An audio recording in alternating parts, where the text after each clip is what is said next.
행자나라 공룡방송 콩 까는 시간입니다. 오늘 우리 운영자님 무슨 콩 또 재밌게 까주실지 한번 들어보겠습니다. 뭐 저희는 이야기보다도 좀 비장한 이야기를 나누고 싶습니다. 네. 1년 전에 6월 3일 네. 대통령 선거 네. 일이었는데 공교롭게도 1년 후인 6월 3일 이제 지방선거를 이제 하고 있죠 우리가. 1년 전에 이제 올 이제 지방선거 6월 3일 지방선거를 앞두고 1년 전 지난 대통령 선거인 6월 3일 날 우리 탱자나 공영방송이 세 가지를 말씀드렸었는데 그 얘기를 다시 한번 뭐 화두로 꺼내서 맞아요. 우리 탱자나 그 공영방송을 시청해 주신 분들께 그때 던지고 싶어요. 네, 대통령 선거 할 때 뭐 운영자님 우리 했었어요 그때. 그 내용은 기억이 안 나지만. 그때 이제 세 가지 말씀드렸었는데 첫째는 6월 3일이라는 것에 대해서.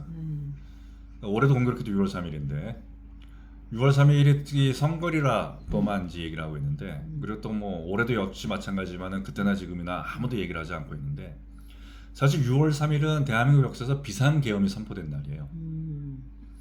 우리가 작년 6월 1년 전 6월 3일의 경우에는 윤석열이 비상계엄을 선포했다가 실패하고 무산되면서 그로 인해서 대통령 자리에서 이제 탄핵되고 그러면서 치러진 이제 선거였음에도 불구하고 아무도 비상계엄 얘기를 안 했었는데 1964년에 이제 한일 협정을 이제 한일 국교 정상화를 하는 과정 속에서 이제 이제 뭐 한일회담을 반대한다는 시위가 이제 격화되어지면서 박정희 대통령이 당시에 이제 이 1964년 6월 3일 날 비상계엄을 선포했어요. 서울 전역에. 야, 근데 대목 얼마나 격렬했으면 비상계엄까지 있었나 봐요. 이제 뭐 지금 그래서 이 이른바 어떤 이 우리 대한민국의 세대에서 보면 63세대라는 말까지 있을 정도잖아요. 4.19 세대가 있었고 그리고 63세대, 뭐 63세대를 뭐 대표하는 또 정치인들도 뭐 여러 명이 있었었고.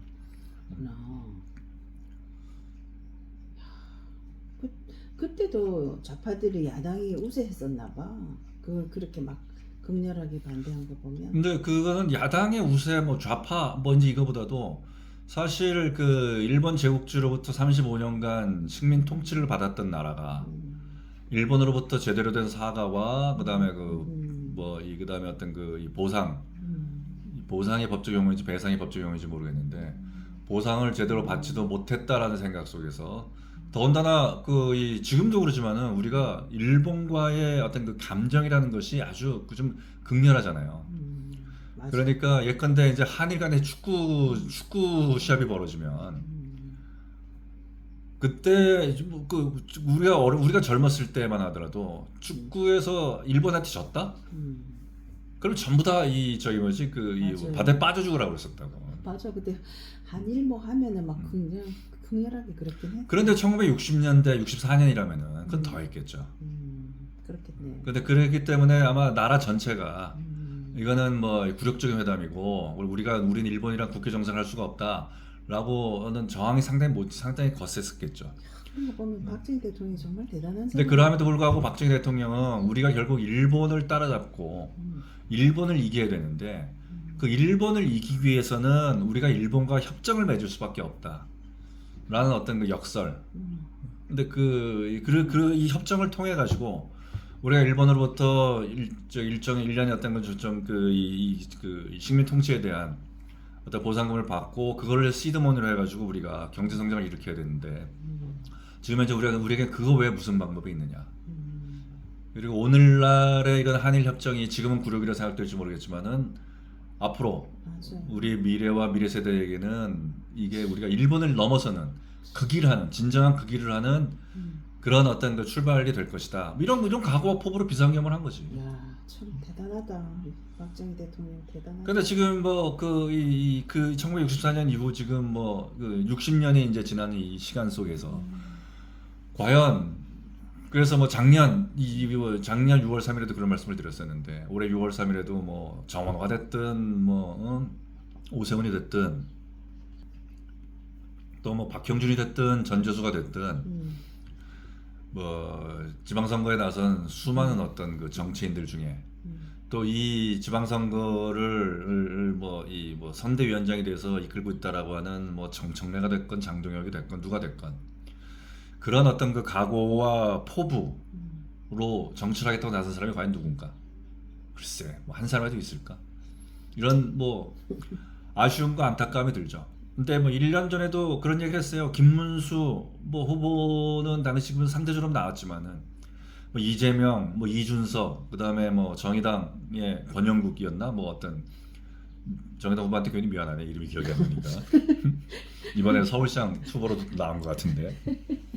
어쨌든 누가 되었든 간에 그런 사람들 대통령에 대해서 이 나라 21세기 대한민국을 이끌어야겠다는 사람 중에 그런 각오와 포부가 누가 있겠느냐라고 한탄을 했었는데 근데 지금 지방선거에서는 더 큰 한탄과 한숨 밖에 나오지 않는 이런 현실이 뭐 안타깝습니다.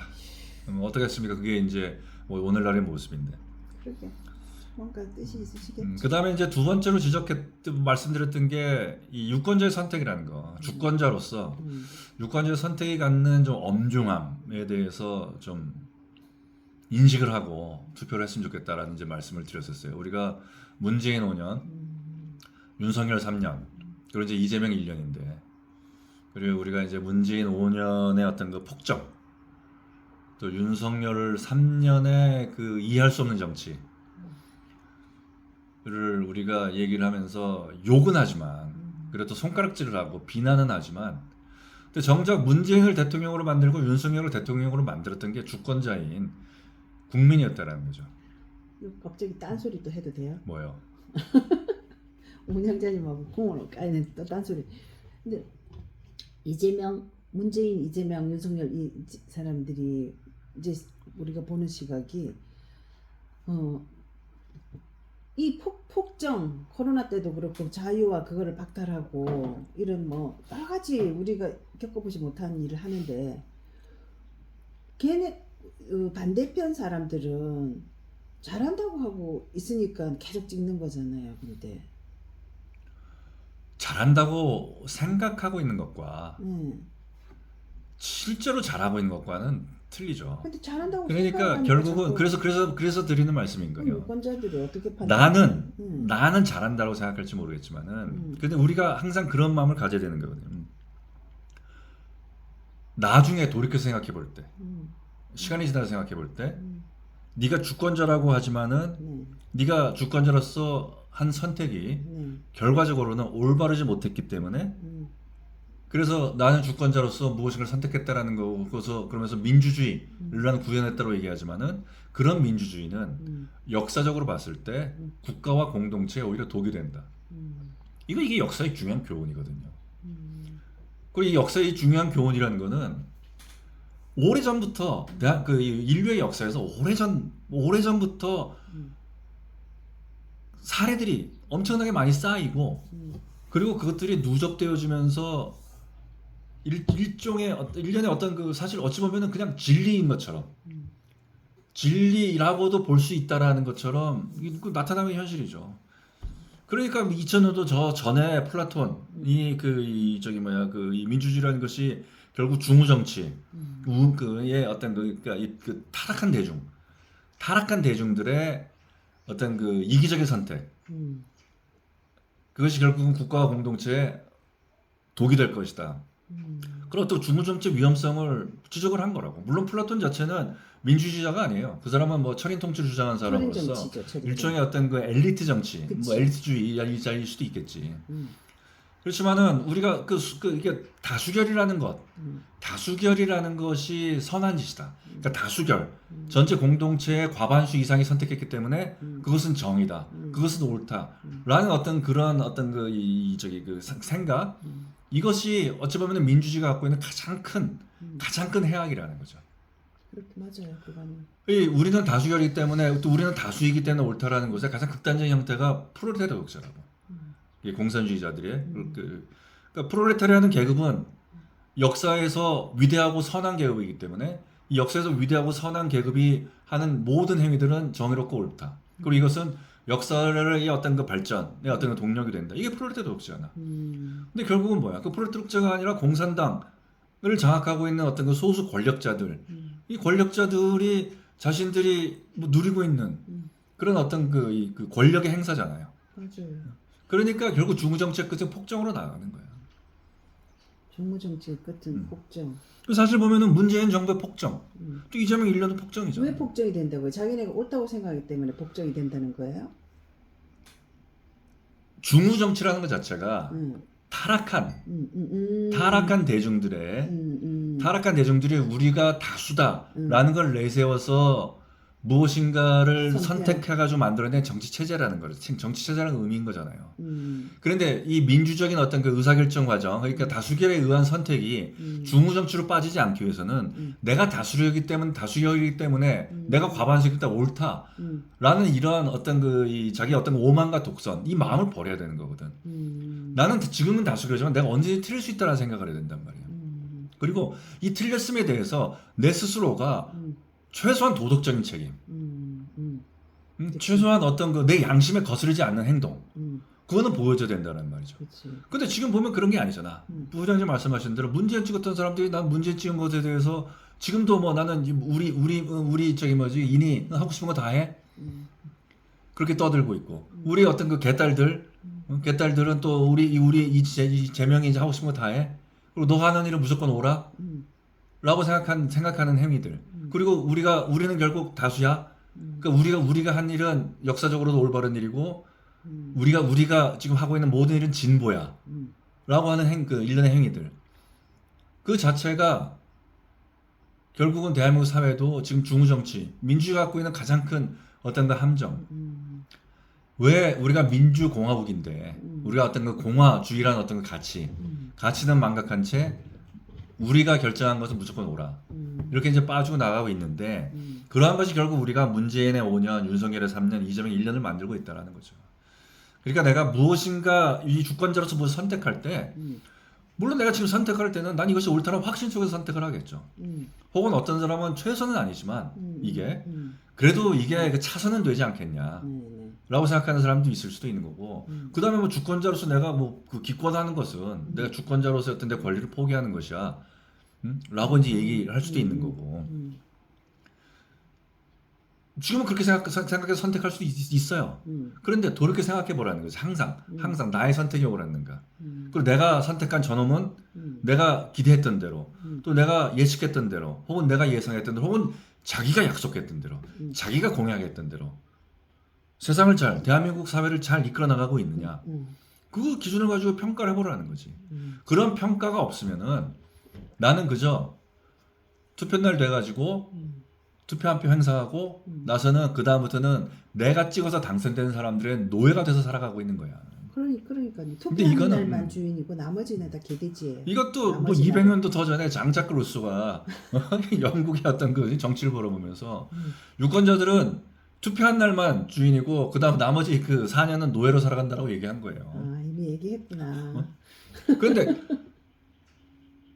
불과 얼마 쌓여 있지 않은 그런 어떤 그 사례들만 가지고도 루소가 이제 그렇게 평가를 했던 게 이제 이른바 어떤 그 다수결, 이거 어떤 민주주의란 말이에요. 그렇다고 해서 루소에 대해서 높게 평가하는 사람도 있고, 루소 자체를 이 사람은 어떤 그 이 프랑스 혁명이라는 어떤 그 이 대포갑의 어떤 그 이념적 어떤 틀을 제공한 사람이다라고 해가지고 루소야말로 전체주의자다라고 얘기하는 사람도 있고, 또 뭐 루소의 어떤 그 사생활을 들어가지고 그 비난하는 사람도 있고 뭐 등등등 하지만은 우리가 인류 역사에서 그러니까 다수결이라는 어떤 그 결정체가 갖고 있는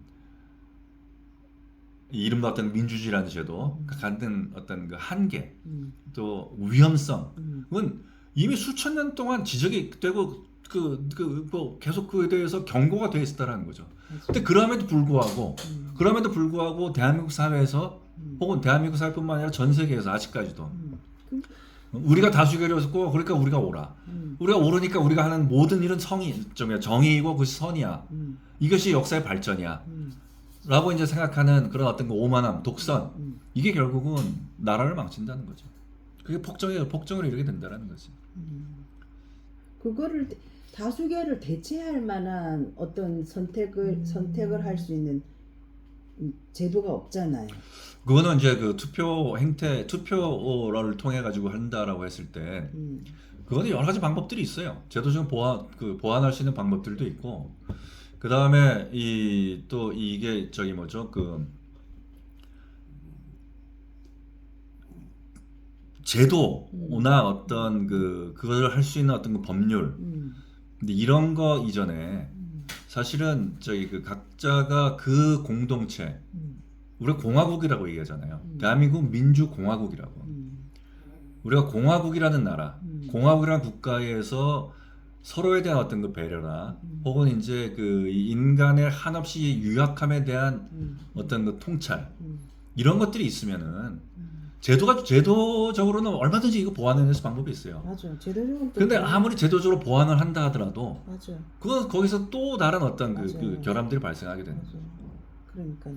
어떤 제도를 써도 어떤 결함이 있게 되는데 지금 우리나라에서는 내 보면은 우리 뭐 잠바 보수와 진보 내지는 좌파와 우파가 이 전체 표로서는 그때도 그랬던 것 같은데 표로서는 뭐 5% 10%이 차인데 의석수로는 걔네들이 뭐 그냥 7, 80%를 뭐 8, 90% 차지해 버리는 이런 결과가 나오거든요. 전부 다 그 몇 100표 차이로 인해 가지고 국민의 대표성이 완전히 저쪽으로 넘어가거든요. 그건 이제 소선거구제라는, 그러니까 이 한 선거구에서 한 명을 뽑는다라는 선거제도가 갖고 있는 결함일 수도 있죠. 근데 그거를 중대 선거구제도로 바뀌면은 좀 이제 이 유권자의 어떤 그 이 선택이 그나마 조금 더 어떤 이 합리적으로 반영될 수 있는 그런 이제 이 연구들도 있죠. 근데 그렇지만 동시에 또한 그런 어떤 중대 선거구 자체도 여러 가지 어떤 그 문제들이 이제 발현되기는 해요. 근데 그것을 뭐 여기서 저기 뭐 길게 얘기할 건 아닌 거고, 그러니까요. 중요한 건 어떤 그 제도에서 발생하는 결함이라기보다도 그거는 인간이 갖고 있는 어떤 이 본래적인 어떤 의미에서의 어떤 그 탐욕, 오만, 독선, 여기서 발생하는 게 크죠. 근데 그거를 버려야 되거든. 우리 지금 지성인이라고 하잖아. 사람들은 지성인 아닌 것 같아요. 뭐 지성인일 수도 있고 지성인 아닐 수도 있는데 나는 박근혜 대통령 탄핵 때 과정이나 지금 사람들이 뭐 지성인 있잖아요. 조씨, 정씨, 보수의 지성인들이 있잖아요. 그 보수의 지성인들이 얼마나 현란한 모습으로 변화하고 있어요. 누구 지지했다, 누구를 뭐 최대한으로 추앙했다. 그 다음날 되면은 뭐 죽이려 만들었다가 지성인이에요? 그거는 지성이라고 할 수가 없죠. 우리 조갑재 대표의 한동훈에 대한 평가 한번 보세요. 몇 년 전만 해도 우리 탱자나라 공영방송에서 올렸잖아요. 그때는 그렇게 신랄하게 비판해놓고 지금 최고의 또 고수를 재건할 또 주역이라고 저러고 있잖아요. 그러니까 그런 사람들은 지성인이라고 얘기할 게 아니라 지식파리꾼이지. 그러니까 어떤 그 글솜씨와 어떤 그 말솜씨로 대중을 현혹하고, 그러면서 시의적절하게 자기가 이제 이 어디로 가면은 내가 이제 좀 더 많은 어떤 그 수월한 돈을 얻거나 명예를 얻거나 혹은 권력의 부스라기도 얻을까라고 해가지고 쫓아내는 지식파리꾼들이지. 그리고 처칠에 비교했잖아요. 옛날에 윤석열을 처칠에 비교했나? 그건 기억이 안 트럼- 나는데요. 하여튼 뭐 레이건한테 비교했나? 아니 그러니까 1000가지 만가지로 어떻게 그렇게 하루하루가 다르고 조삼모사라고 그래. 아침 다르고 저녁 다르고 아침 다르고 저녁 다르고 야 그렇게 해가지고 어떻게 평생을 어떻게 그렇게 살아갈 수 있는 일개 그냥 시민들도 그렇게 하면 부끄러워가지고 못 났을 것 같은데 우리 같은 일개 시민들은 부끄러워서 못 나서죠. 그 사람들은 일개 시민이 아니거든. 그러니까 안 부끄러운가? 일개 시민이 아니라 낯두꺼운 시민이지. 낯두꺼운 어떤 대한민국 사회에서 항상 무엇인가의 어떤 이 부스럭이라도, 그 최상의 어떤 권력자들이 식탁에서 먹다가 떨어뜨린 부스럭이라도 자기가 주워 먹으면서 살고자 하는 그러한 어떤 그 이 발버둥으로 그 지내온 사람들이기 때문에 능이 가능하지 그게 언제든지 현란한 어떤 그 변신이 가능하죠. 이재명 대통령이 그러니까 투표 안 하면 뭐 개돼지 누구한테 뭐 지배받는다 이런 말 했잖아요. 세 번째 했던 얘기도 있었는데 그때 그때 뭐죠? 작년에 이 6월 3일 날 세 가지 얘기를 말씀드렸다라고 그랬는데 응. 지금 두 가지만 말씀드렸고 네. 한 가지가 남았습니다. 첫째는 그때 작년 아니 그 64년 6월 3일이 박정희 대통령이 계엄 한일 협정할 때 계엄 선포한 거 그러니까 그만한 결기를 가지고 나라와 국가를 위해서 지금 내 죽기를 각오하고 계엄 선포하고 지금 이 선거에 임하는 정치인이 있느냐 그런 각오와 각오와 포부를 포부를 갖고 있는 정치인이 있느냐 하는 거 하고 두 번째는 뭐였죠? 그러니까 주권자로서 주권자로서 어떤 그 책임도 선택에 대한 책임 또 져야 된다. 최소한 어떤 저기 도덕적인 어떤 책임 내 양심에 거스르는 행위에 대해서는 스스로 또 한 번쯤은 돌아볼 필요가 있다. 몇 분이야? 3번으로 세 번째로 넘어가기 전에요. 두 번째 너무 중요한 것 같거든요. 우리가 내일이 투표 날이잖아요. 그러니까 우리가 투표를 할 때 내가 도덕적 어떤 마음가짐이나 어떤 그런 거죠. 그러니까 민주주의가 갖는 네. 가장 결정적인 결함은 민주주의는 중우 정치로 빠져들게 될 가능성이 매우 농후하고 또 현실적으로 대단히 빈번하게 중우 정치로 빠져들어간다는 거죠. 근데 이것이 중우 정치로 빠져들어가게 되는 이유가 뭐냐면은 우리가 과반수야. 우리가 과반수였기 때문에 우리가 결정한 선택이야. 우리가 선택한 결정이야. 이 우리가 선택한 결정은 우리가 과반수였기 때문에 옳아. 우리는 정이야. 우리는 선이야. 우리가 하는 모든 행동은 역사적으로 떳떳하고 진보야. 이게 역사의 발전을 이끌어 나갈 것이야. 라는 그런 어떤 착각들. 그런 착각들을 버려야 되는 거거든요. 그렇기 때문에 그런 착각들을 버리지 않고 내가 옳다라고 주장하게 된다면은 그런 대중들은 반드시 타락하게 되겠다고. 그러니까 이런 타락한 대중들, 이 대한민국뿐만이 아니라 전 세계의 모든 유권자들이 타락한 대중이 됐을 때, 그 타락한 대중이 되어서 무엇인가를 선택하게 됐을 때, 저 선택의 결과는 중우 정치로 가게 된다는 거예요. 그러면은 최소한 내가 오늘 무엇인가를 어떤 것을 선택한다라고 했을 때, 뭐 지금은 내가 이것이 최선은 아니지만 차선은 될 수 있어. 혹은 내가 그냥 둬서 최악을 뽑히게 내가 방치할 수는 없는 거 아니야. 라는 판단 속에서 무엇인가를 선택할 수도 있어요. 누군가를 선택할 수도 있고. 그렇지만은 항상 내가 선택한 다음에는 내가 그것을 지켜봐야 된다는 거지. 내가 주권자로서 무엇인가 결정을 했다라고 하면은 그래서 선택을 했다라면 그 선택에 대한 최종 책임이 나에게 있다라는 항상 생각을 해야 되는 거거든. 그렇죠.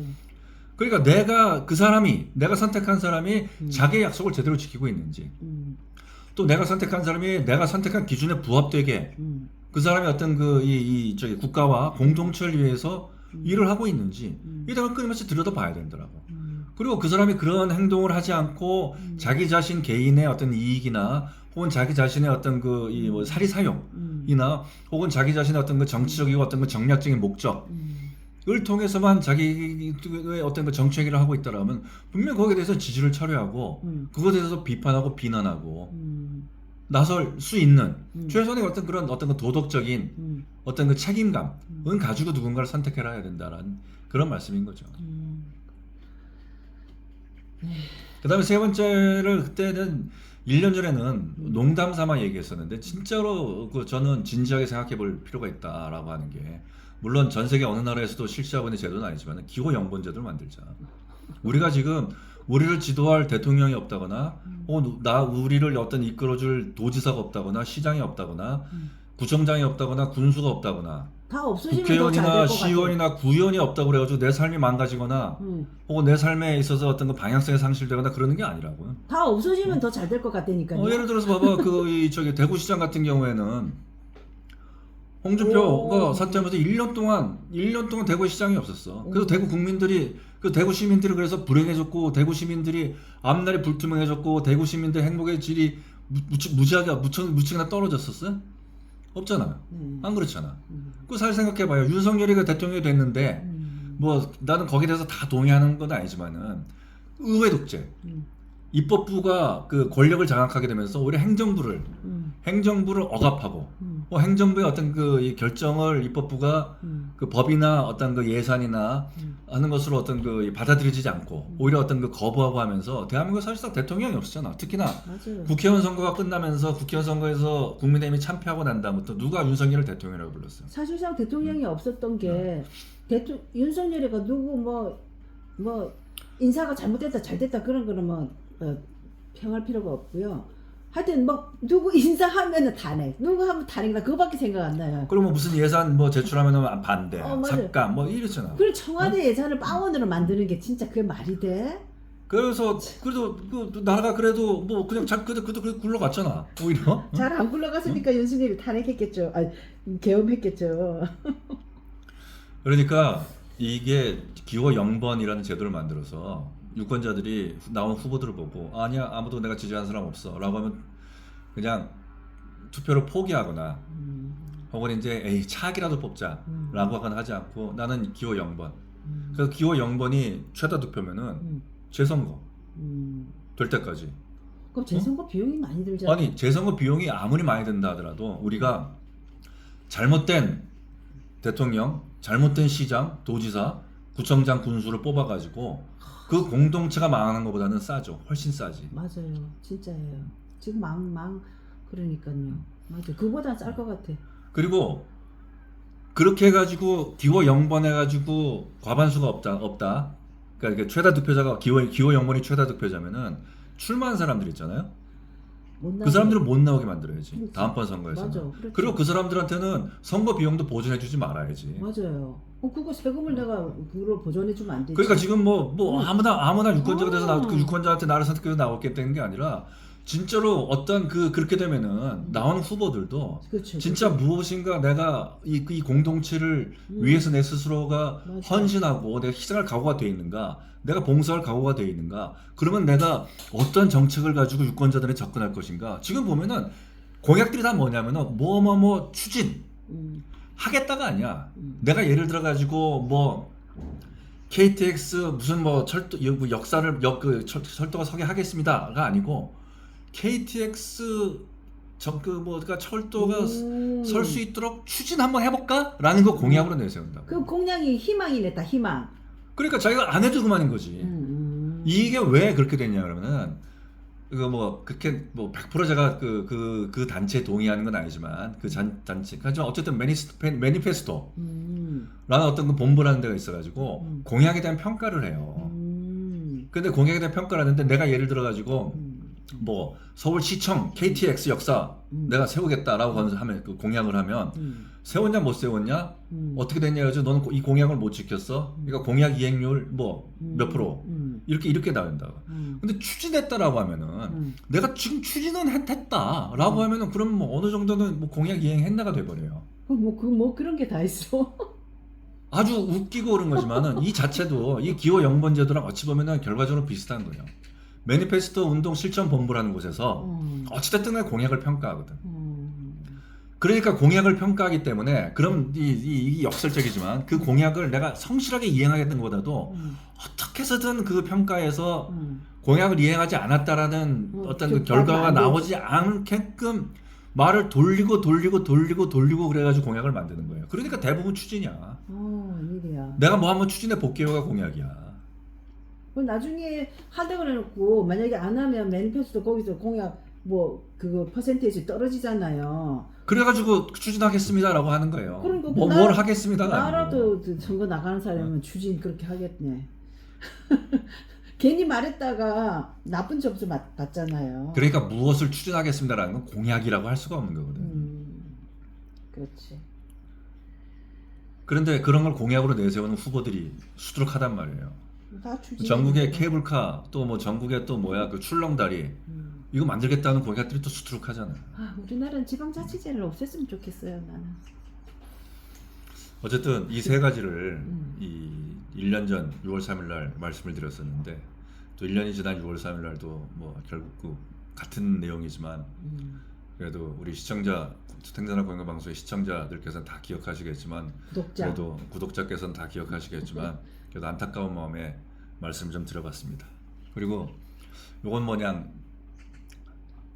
한 문장인데 이번 지방선거 전체를 두고 제가 뭐 평가하거나 그런 건 아니겠지만은 꼭 바로잡고 싶은 건 한 가지가 있어요.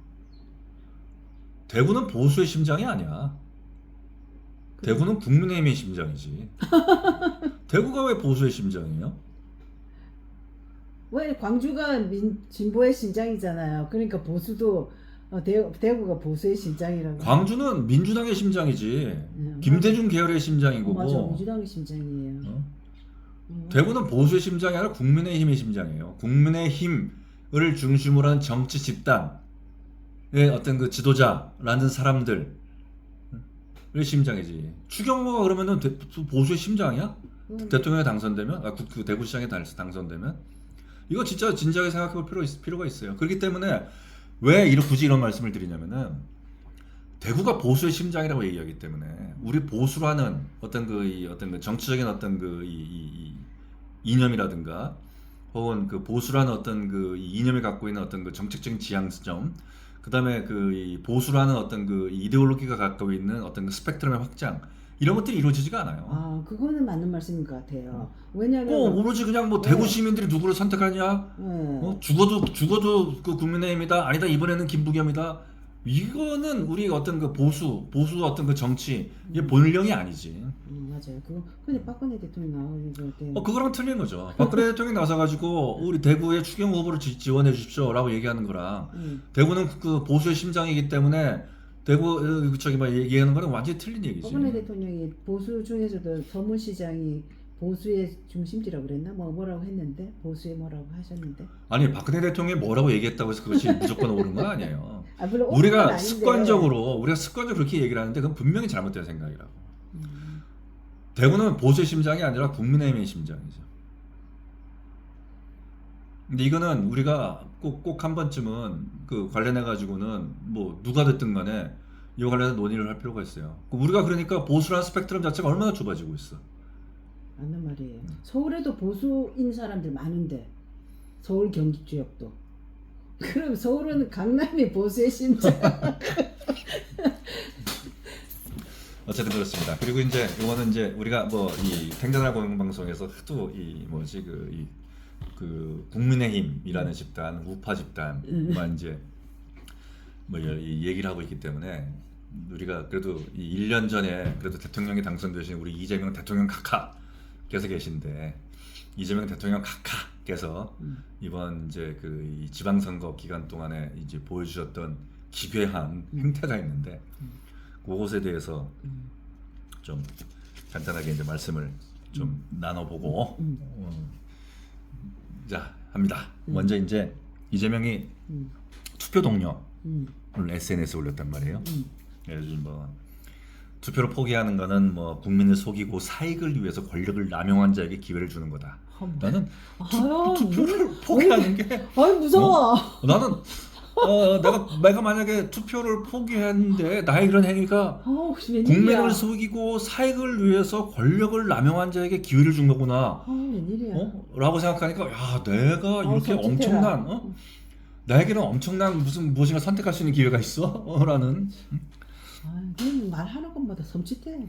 그러면서 이제 이재명이가 그런 얘기를 했잖아요. 이제 그 플라톤 말이라고 하면서 이제 정치에 무관심한 대가는 최악의 저질들에게 지배당한 것이다. 라는 얘기를 했는데. 진짜. 이게 이제 참 어찌 보면은 진짜 공부 안 하는 이재명이지. 그리고 진짜 공부도 안 하는데 아는 척 하고 싶은 이재명. 근데 이 말을 이재명이 이번에 처음 한 게 아니라 2024년에 이제 국회의원 선거할 때 이재명이 중앙대학교를 갔어요. 중앙대학교를 가지고 이제 자기 이제 후배들한테 이제 쫙 연설을 한 거지. 연설을 하면서 이제 뭐 참여하고 행동해야 뭐 미래가 열린다. 뭐 이런 식의 어떤 이제 그 연설을 한 거야. 그러면서 거기에서 이 말을 바로 했다고. 아리스토텔레스가 이제 무관심한 자는 결국 가장 무능하고 저질인 인간에게 지배당한다. 그래서 뭐라고 그때 아리스토텔레스가 이랬다. 라고 이제 얘기를 한 거야, 강의에서. 그리고 강의 끝나고 이제 나오다가 차 안에 다시 이제 긴급하게 유튜브를 틀면서 제가 아까 아리스토텔레스가 그랬다고 그랬는데 사실은 플라톤이 한 말입니다. 그래요? 라고 얘기하고 허위사실 공표라고 고발당할지 모르겠는데 그래서 뭐 농담까지 했지. 어머, 그 진짜? 그러니까 이게 처음 한 얘기도 아니고 자기 신념인가 봐요. 두 번째로 이 얘기를 했단 말이에요. 네. 그러면서 플라톤의 국가론에서 인용한 것이라고 얘기를 한단 말이야. 근데 플라톤의 국가론은 안 읽었다는 얘기지. 근데 이런 얘기를 하려면 좀 읽어보거나 아니면은 이런 얘기가 도대체 어떤 맥락에서 나왔는지 좀 알아보거나 해야지. 그냥 뭐 누가 했다라고 그냥 뭐 인터넷이나 어느 책에서 뭐 멋있는 말 그러고 하니까 그냥 주워들어가지고 그 얘기한 것 같은데, 우리가 앞서 플라톤의 중우정치 얘기했었는데 민주주의. 플라톤은 민주주의자가 아니야. 플라톤은 엘리트주의자라고요. 철인 정치잖아. 철인 정치를 표방했지. 그래서 뭐 금의 인간, 뭐 은의 인간, 동의 인간을 얘기하고. 맞아. 아 진짜 생각나네. 그럼 어떤 그 철인에 의해서 지배되는 나라, 그 어떤 그가 어떤 그 저기 가장 이상적인 국가라고 얘기했죠. 그러니까 플라톤의 국가론에서 지금 이재명이가 인용했던 그 바로 그 말. 너희들이 저기 뭐지 그 가장 너희들이 정치에 무관심했을 때는 그 대가가 최악의 저질들한테 지배당한다. 라고 플라톤이 국가론에서 얘기한 건 맞거든. 근데 플라톤은 어떤 의미에서 얘기했냐면은 이 우리 저기 뭐지 그 아테네의 이 훌륭한 사람들아. 그러니까 우리 이 아테네의 어떤 그 이 동료 귀족들아. 우리 아테네 엘리트 집단들아. 너희들이 정치한다고 나서지 않는다가는 저런 그 이 아주 어떤 그 저질, 그 이 저기 뭐지, 너희들보다 어떤 그 못난, 이 훌륭하지 못한 놈들, 일반 시민들, 쟤들이 막 정치한다고 나서 다수결에 그러니까 너희들이 스스로 지금 말이야 어떤 그 이 저기 뭐지 돈이나 명예를 바라고, 훌륭한 사람은 돈이나 명예를 바라고 통치를 하려는 게 아니야. 훌륭한 사람들은 내가 통치하려고 나서지 않으면은 저 무지몽래한 저기 시민이라는 자들, 시민이라는 자들이 권력을 장악하고 정치를 한다고 나서게 되고, 그래서 우리처럼 고귀한 엘리트 집단, 귀족 집단을 지배한다고 나서는 거야. 그러니까 우리가 정치를 해야 돼. 이 얘기를 한 거라고. 민주주의랑은 아무런 관계가 없는 말이에요. 그러니까는 엘리트 집단이 이제 우리가 이제 시민들은 그냥 지배받아야 되는 쟤네들 지배할 자격이 없다 이렇게. 그렇지. 아주 비합리적이고 그냥 무지한 군중인 거야. 맞지. 무지한 군중 맞지 지금. 그런 비합리적이고 무지한 군중들이 지금 저기 득식을 한데, 근데 내가 정치하겠다고 나서지 않으면, 그 내가 통치하기를 거부하면 그때 네가 받는 가장 큰 벌은 무엇인지 아냐? 저런 무지몽매한 자들한테 지배받는 거야. 근데 플라톤의 말이 정말 맞다. 이 얘기를 한 거였는데 근데 그거를 갑자기 뜬금없이 이게 어떤 그 민주주의, 그러게. 민주주의를 어떤 이 저기 뭐죠 이 어떤 그 상징하는 그런 어떤 그 이 말인 양 그걸 인용하면서. 근데 많은 사람들 사실 저런 이재명이 말하는 식으로 그냥 슬쩍 그렇게 이해한 사람들 많아요. 그러니까 이게 이 인터넷상에 어떤 명언들 그러면서 떠도는 것들 많잖아요. 그런데 그것들이 사실 보면 너가 참여하지 않으면 저런 이제 무지몽매한 것들한테 잘못된 선택으로 인해서 내가 피해를 본다 이런 식으로만 생각하지. 그렇지. 근데 그걸 이제 정치에 무관심한 자는 어떤 그 최악의 어떤 그 저질들, 그 대가가 뭐 너희들이 정치에 무관심하면, 그러니까 투표하지 않으면 그 대가가 그 최악의 저질들한테 지배당하는 거야. 그게 아까 얘기했던 국민을 속이고 사익을 위해 권력을 남용한 자, 이렇게 기회를 주는 거야. 이런 식으로 얘기를 하는 거지. 그런데 플라톤의 입장에서는 국민을 속이고 사익을 위해서 권력을 남용한 자들은 플라톤의 입장에서는 무지몽매한 대중인 거야. 그러니까 우리 같은 어떤 그 엘리트 집단, 귀족들이 나서야 돼. 우리 동료 귀족들이 나서서 우리 스스로를 통치해야 돼. 이 얘기를 한 거였거든. 근데 그거를 또 역설도 아니고 뭐라 그래야 되는데 해석이 진짜. 그러니까 제가 드리고 싶은 말씀은 뭐라고 얘기를 하는 상관이 없어요. 근데 전 자기가 어떤 얘기를 하려고 그러면은 또 그것도 좀 처음 인용한 것도 아니고, 처음 인용이라고 하면은 뭐 무슨 뭐 비서관이 연설 담당 비서관이 혹은 뭐 SNS 담당 비서관이 뭐 잘못 올리고 쌌나 보다 하겠는데, 자기가 중앙대학교 가가지고 2024년도에 자기가 떠들었던 얘기라고. 그리고 그때 그냥 내가 참 플라톤이라고 아리스토텔레스 얘기했는데 사실은 플라톤이 한 말이에요 라고 정정까지 했잖아. 그럼 한번 읽어봐야지 그거를. 아, 그거 읽어볼 시간이 어디 있어요 지금. 그런 내용이구나. 그리고 또 한 가지가 이제 이재명이 투표소에서 그러니까요. 그건 뭐예요? 투표하다가 나와가지고 네. 뭐 다시 들어간 사건 있잖아. 이제 이걸 표시가 뭐 잘못돼 있다고 뭐 이재명이 하는 내용에 대해서는 기사를 난 끝까지 안 읽어봐요. 관심이 하는지 그거를 나의 단 1분 1초라도 걔가 뭐 했는지 알아보는 건 시간 낭비인 것 같아가지고. 그러니까 이제 투표소에 자기가 기표소에 들어가가가지고 네. 이제 도장을 찍었는데 이게 인주가 제대로 안 묻은 것 같다 이거죠. 한 반만 묻은 것 같다 이거지. 그러니까 나와가지고 확인을 한 거죠. 그래갖고 이거를 이제 국민의힘이나 이제 이쪽에서 이제 부정선거고 관건선거다라고 하는데 그건 좀 너무 많이 나간 것 같고 제가 봤을 때는 이재명이라는 인간 이재명이라는 인간 이재명을 보여준 사건이다. 그래요? 라는 생각이 들어요. 어떤 이제 면에서? 하나는 사실 이번 선거는 원래는 선거 들어가기 전에는 그냥 민주당이 압승이었잖아. 맞아요. 그리고 또 한 가지는 국민의힘은 뭐냐면은 소멸된다고 그랬어. 또 한 가지는 민주당 압승을 통해 가지고 정청래가 당대표 재선 연임.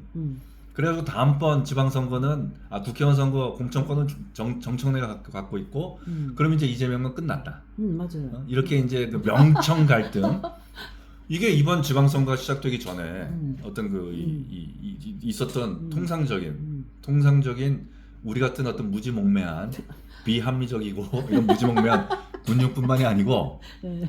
우리 외에 어떤 정치 엘리트 집단들이 있잖아. 귀족들 뭐 김어준이라든가 또 뭐 유시민이라든가 뭐 이런 어떤 고성국이라든가 등등등등의 이런 어떤 이 정치 귀족들 뭐 이 엘리트들 있잖아. 이게 좀 다 공통된 의견이었잖아요. 그런데 이게 지방선거가 들어가면서 정청래가 실종됐죠. 맞아요. 정청래가 별로 어디 나와서 뭐 새빨리 떠다녔다 아무도 관심을 기울이지 않고 있어. 맞아요. 그런 것 같아요. 그 오빠 해봐 이 발언 하나랑. 그다음에 전라북도지사 맞아요. 공천 과정에서 있었던 일들. 일들. 없어. 그래서 이 정청래가 사라진 자리를 이재명이가 싹 끼어들어왔다고. 이번 지방선거 내내 보면은.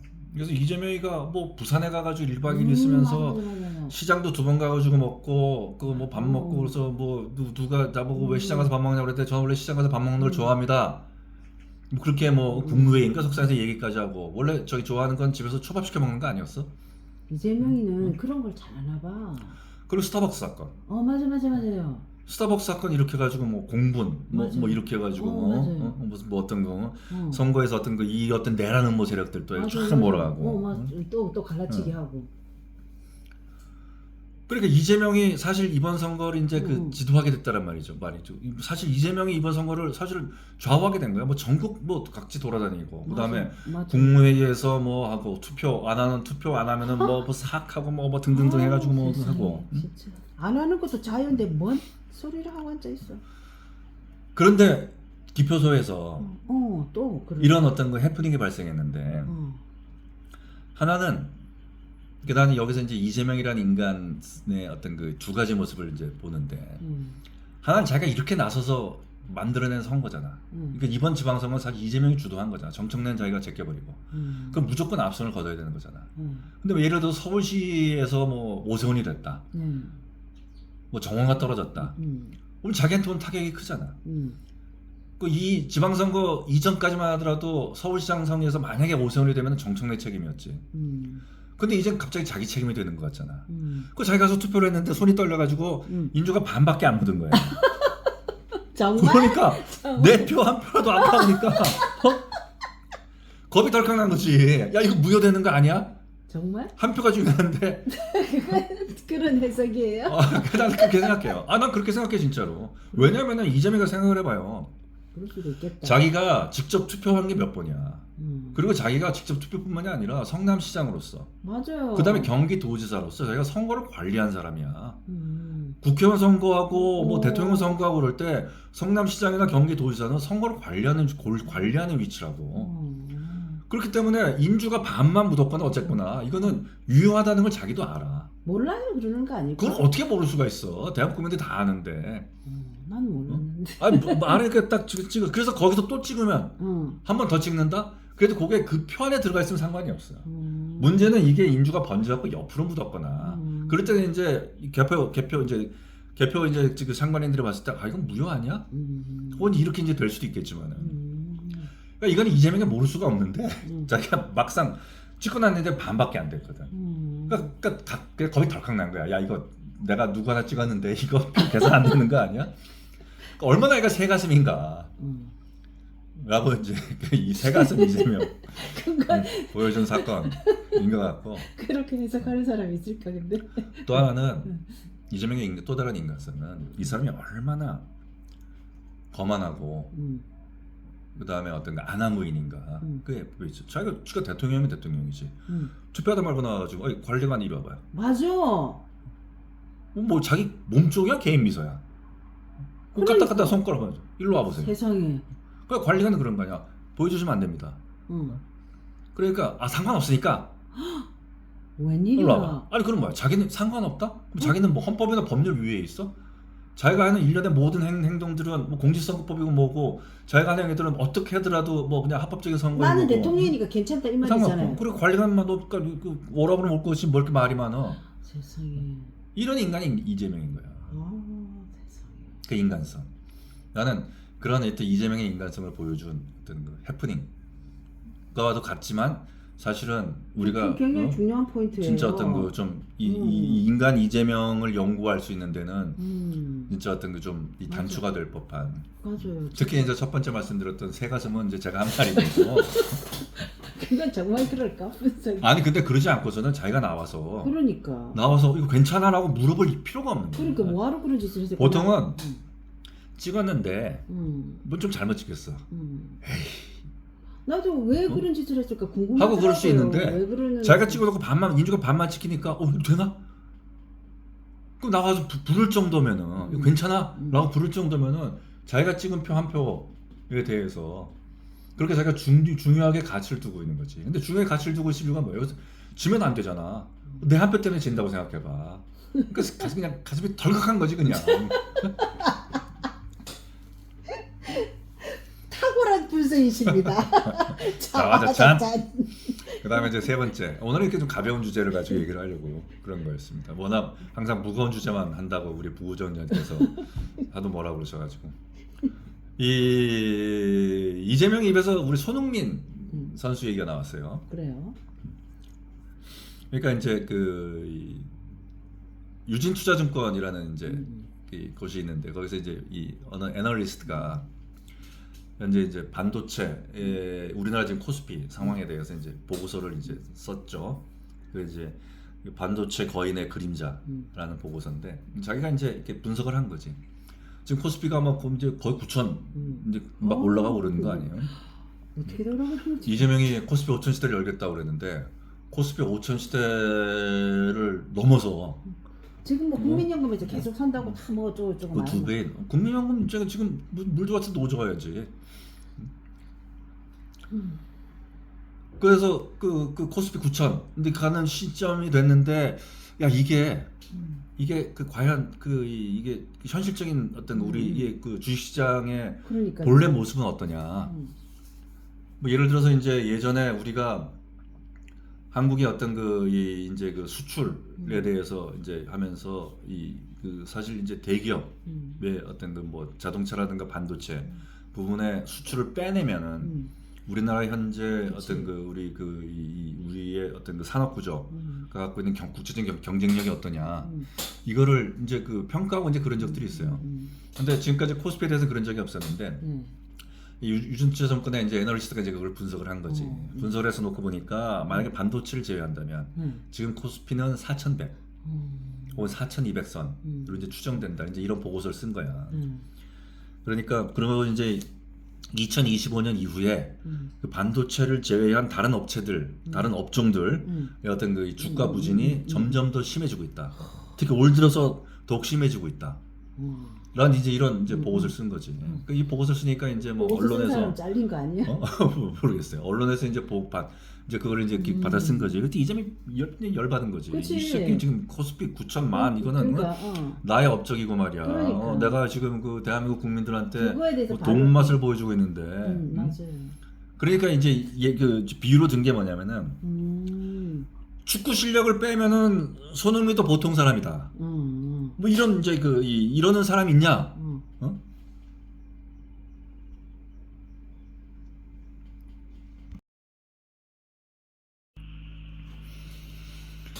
그러니까 손흥민이라는 우리나라의 축구 선수를 평가하는데, 근데 그 손흥민한테서 축구 실력 네. 이거를 빼면 네. 빼고 손흥민을 평가할 수 있겠냐? 음. 그러니까 너희들은 도대체 뭔데 삼성전자나 하이닉스 이런 거를 빼고 우리나라 코스피를 평가하냐? 이재명이 그렇게 이게 이제 이재명의 야, 근데 이재명의 그 말에는 약간 현혹이 돼요. 그리고 또 뭐라 그랬냐면은, 그러니까 반도체가 우리 산업의 핵심 중에 하나인데 왜 반도체를 빼고 종합지수를 계산하냐? 뭐 이게 나 이해할 수 없다. 그리고 오히려 반도체를 빼고도 그러니까 반도체를 빼면은 4,100이라는 게 아니고 반도체를 빼고도 4,100이라고 해야지 그 뭐 맞는 거 아니냐? 이제 이렇게 이제 이재명이 이제 얘기를 했단 말이에요. 이 얘기를 들어보면 일단 이재명은 반도체를 빼면은 4,100밖에 안 된다라는 걸 자기도 인정을 한 거지. 그러니까 이 반도체를 빼면은 코스피 5천은 아니다. 자기가 이제 공약한 그거를 이제 뭐 인정했다라고도 볼 수 있는데, 근데 그건 중요하지 않고. 근데 이재명이가 이런 식으로 대한민국 경제를 바라보고 있구나. 그러니까 이게 이런 어떤 이 착각 속에 빠져서 나라를 이끌고 있구나라고 이제 생각하는 건데, 사실 이제 유진투자증권이 반도체 거인의 그림자라고 이제 그런 그 분석 보고서를 이제 그 애널리스트가 이제 쓴 이유는, 미로 짐작해 보건데 내가 자 미로 짐작해 보건데는 우리나라 경제의 현실이 어떤가. 지금 우리가 반도체 코스피 뭐 5천, 7천, 8천, 9천으로 간다라는 사실에 우리가 지금 기뻐하고 우리가 지금 이게 들떠 있을 때인가. 또 그것에 근거해 가지고 우리가 뭐 국민배당금이니 그 김영범 정치실장에 아니면 이제 뭐 그 이 노동부 장관이 뭐 어떤 그 뭐 사회적 연대를 얘기하고 뭐 이제 그 이런 식의 그 사회적 임금 이런 거를 이제 얘기하고 할 때이냐라는 걸 비판하기 위해서 이제 쓴 것 같아요. 그런데 이제 이재명이 거기 발끈한 거거든. 야, 코스피 우리 반도체가 우리 산업의 핵심인데 그걸 왜 빼고 계산을 해? 이제 이런 거죠. 근데 1985년에 미국의 노스캐롤라이나 대학을 졸업한 이제 학생들이 있단 말이에요. 그 학생들이 이제 여러 뭐 이러저러한 이제 뭐 이 전공들을 했을 거 아니야. 뭐 법학과도 있고 뭐 무슨 뭐 우리식으로 치면 경영학과도 있고 뭐 많이 있을 거 아니에요. 그러면 1985년 미국 노스캐롤라이나 대학 졸업생들 중에 평균 연봉이 1위인 학과가 어느 학과일까? 이공계인가? 경제학과인가? 뭐 경제학과 가지고 뭐 전부 다 뭐 예서 뭐 주고 뭐 애널리스트나 뭐 아니면 금융계에 뛰어들어서 뭐 돈을 많이 벌었을 수도 있고, 아니면 뭐 로스쿨이나 뭐 이런 거 졸업해가지고 혹은 의대 지리학과야. 왜 그러죠? 마이클 조던이 지리학과예요? 지리학과 출신이거든. 오 마이 갓. 그러니까 마이클 조던 연봉이 더해지니까 노스캐롤라이나 졸업생들의 지리학과 학생들 연봉에 마이클 조던의 연봉이 더해지니까 평균 연봉 1위가 지리학과가 되는 거지. 그러면 마이클 조던을 넣고 노스캐롤라이나 대학 지리학과 학생들의 연봉을 계산하는 게 이게 정상적인 값이냐는 거지. 노스캐롤라이나 대학 졸업생들은 마이클 조던이 받는 어마무시한 어떤 그 연봉을 다 더해가지고 평균을 내서, 너희들은 다른 학과 졸업생들이 평균 연봉 10만 불인데 너희들은 평균 연봉 100만 불이야. 그게 정상적인 평가냐는 거죠. 그 정몽준 그건 거잖아요. 정몽준 국회의원 옛날에 정몽준 빼고 국회의원 재산 평균 계산했다면서. 그러니까 정몽준이라는 그 현대 현대중공업 회장이 국회의원 시절에 그 국회에서 정몽준을 넣고 국회의원들의 평균 재산을 계산을 하지는 않았어요. 그러면 전목료는 주가 변동에 따라 가지고 뭐 어쨌든 뭐 몇 조가 늘었다가 몇 조가 줄고 그러거든. 마찬가지로 우리나라 이 저기 뭐지 그 서울대학교 졸업생들의 평균 연봉을 따져봐도 의외로 이게 우리가 뭐 저기 그 이공계나 혹은 이제 뭐 법대나 혹은 의대나 이런 사람들이 연봉이 높을 것 같은데 평균 연봉이 의외로 인문학과의 연봉이 높아요. 서울대학교 동양사학과 누구 때문에? 이재용. 아. 그다음에 서울대학교 미학과 방시혁. 이런 사람들이 받는 연봉이나 재산이 이 엄청난 규모의 돈이기 때문에 그런 사람들을 넣고 서울대학교 동양사학과 졸업생들의 어떤 그 평균 재산이 얼마냐, 서울대학교 미학과 졸업한 사람들의 평균 연봉이 얼마냐, 또 미국의 노스캐롤라이나 대학교 지리학과 1985년 졸업생들의 평균 연봉이 얼마냐, 이걸 계산하지 않는다고. 그렇네. 이걸 놓고 계산한다면 이게 평균값이 좀 착각이거든. 맞네. 근데 이재명은 뭐야? 지금 지난번에 우리가 그 탱자라 공영방송에서 얘기를 하면서 반도체와 그러니까 삼성전자와 하이닉스 그리고 현대자동차까지 포함해서 초기에는 현대자동차까지 포함해서 3대 어떤 그 이 저 기업들이 코스피에 차지하는 비중들이 엄청나다고 해서 이제 현대자동차는 좀 한 발 갔고 삼성전자와 현대 그 하이닉스가 거의 저희 코스피 전체 시가총액의 지금 50%에 육박하는 그런 아주 어떤 그 이 특이한 어떤 그 지금 현재 그 상황인데, 기형적인 현상. 그 기형적인 상황인데 지금 그거를 놓고 코스피 지수가 8,000 올라가고 9,000 올라갔다고 평가하는 게 옳냐? 왜 삼성전자에서 그 파업을 벌인다라고 하는 게 거의 어떤 그 국가의 기간 산업이 그 국가의 어떤 그 경쟁력 전체를 발목을 잡는 걸로 보고 왜 그 이재명부터 시작해가지고 뭐 노동부 장관이 뭐 나서서 뭐 어떤 그 이 노심초사하고 이재용이는 왜 사과까지 하느냐? 이제 대한민국에 더 이상의 어떤 그 새로운 성장 동력은 없고 오로지 반도체 하나에 매달려서 지금 그 이 대한민국이 지금 전전긍긍하고 있는 상황이 벌어졌는데 이게 정상적이냐? 이런 얘기를 했잖아요. 그러니까 유진투자증권의 애널리스트도 얘기하고 싶은 게 그런 거였을 거야. 이게 우리가 지금 대한민국 경제 현실을 정확하게 보자. 지금 이 삼성전자나 하이닉스가 지금 대한민국 경제를 껴놓고 우리가 코스피를 평가하니까 8천 9천 나아간다라고 해서 우리가 지금 경제 성장이 엄청나게 지금 대한민국이 우리가 잘 사는 나라라고 이제 그 나아가는 것처럼 보이고 있지만은 거기서 삼성전자랑 하이닉스를 뺐을 때 우리 경제 현실은 결코 녹록하지 않다. 이 얘기를 하고 싶었던 거였거든. 그럼 사실 그게 대해서 그러면은 그런 어떤 시각 또 맞아요. 그런 분석에 대해서 동의를 하고 공유를 하면서 그럼 우리 경제가 어떻게 나가야 될 것이냐? 그럼 우리 경제 성장론은 새로운 걸 어떻게 찾아 나가야 되느냐? 그러니까. 삼성전자나 하이닉스 그 다음은 우리가 무엇을 해야 될 것이냐? 이걸 얘기해야 되는데 진짜. 축구실업 빼면 손흥민 보통 사람이다. 이게 말이 되는 얘기냐? 왜 삼성전자가 우리 반도체가 우리 산업의 핵심 중 하나인데 그걸 왜 빼고 계산하냐? 무슨 저희가 있는 거 아니냐라고 이제면 발끈하는 거지.